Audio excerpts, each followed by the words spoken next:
Assalamualaikum warahmatullahi wabarakatuh. Perkenalkan, nama saya Agung Purnama dari kelas 5 BPJKR dengan NPM 1810631070057. Di sini kita akan bermain tentang permainan tradisional engklek. Engklek adalah permainan yang dimainkan di atas bidang permainan berupa gambar 8 buah kotak dan 1 gambar gunung. Gambar itu dibuat di lantai, jalanan, tanah lapang, dan tempat datar lainnya. Gambar dibuat dengan kapur tulis, arang, atau dengan kayu bila dibuat di tanah.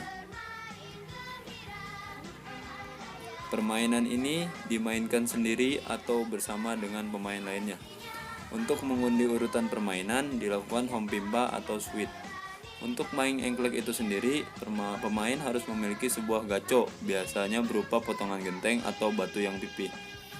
Gaco itu dilemparkan ke kotak pertama, lalu pemain melompat-lompat dengan satu kaki dari satu kotak ke kotak lain secara berurutan, kecuali kotak tempat gaco. Lalu, pemain kembali ke tempat asal tetap dengan cara melompat dengan satu kaki, sambil mengambil gaco. Nah, karena pemain harus melompat dengan satu kaki, maka permainan ini diberi nama engklek. Artinya melompat-lompat dengan satu kaki.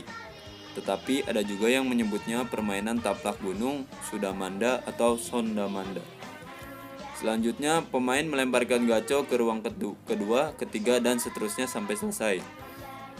Kalau pemain melemparkan gaco ke ruang kedua, ketiga, dan seterusnya sudah menyelesaikan semua kotak, maka pemain harus melempar gaco ke gunung dan mengambilnya dengan badan membelakangi gunung. Bila berhasil mengambilnya, berarti satu permainan selesai. Pemain berhak mendapat satu kotak yang diberi tanda bintang dan tidak boleh diinjak pemain lain. Pemain akan diganti dengan pemain lain bila gaco masuk ke kotak yang salah atau pemain menginjak batas-batas kotak yang lumayan sempit. Dalam permainan ini, pemenangnya adalah pemain yang memiliki bintang terbanyak. Selanjutnya, sejarah permainan engklek. Di Indonesia, engklek diduga diperkenalkan untuk kali pertama oleh penjajah Belanda dalam bahasa Belanda. Permainan ini disebut jondag mandag. Meski nggak ada bukti otentik yang menguatkannya, dugaan ini muncul lantaran permainan lompat-melompat sudah melebih dulu populer di Eropa. Pada masa Perang Dunia, ini merupakan salah satu permainan yang cukup sering dimainkan anak perempuan Eropa. Anak-anak Belanda pada masa kolonialisme kemudian membawa permainan ini ke Nusantara. Nah, engklek pun kemudian ditiru sebagian besar anak pribumi, baik perempuan maupun lelaki. Engklek gampang ditiru lantaran permainan ini nggak membutuhkan alat-alat yang rumit dan mahal, yakni cukup membutuhkan garis di tanah. Ketika Indonesia merdeka, engklek semakin dikenal masyarakat secara luas. Anak-anak di pedesaan Jawa Tengah menjadikannya sebagai salah satu permainan favorit mereka. Dari jondag mandag dalam bahasa Belanda, kemudian diadopsi dalam bahasa setempat sudah menjadi Sundamanda atau Sundamanda. Namun di Jawa masyarakat menyebutnya engklek.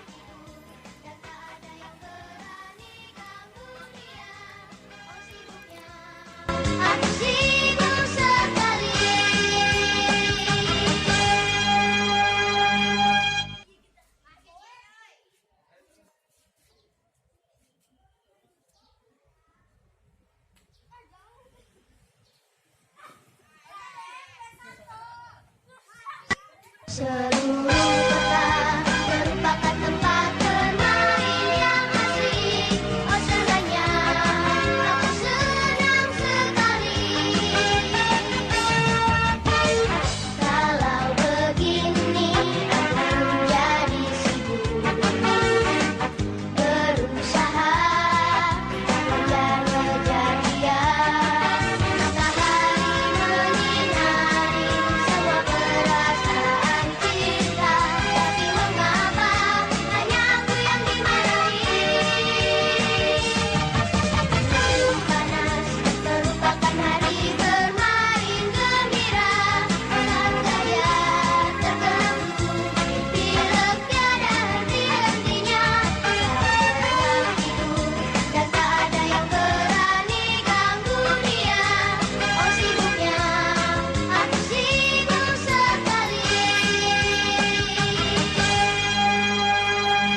Seluruh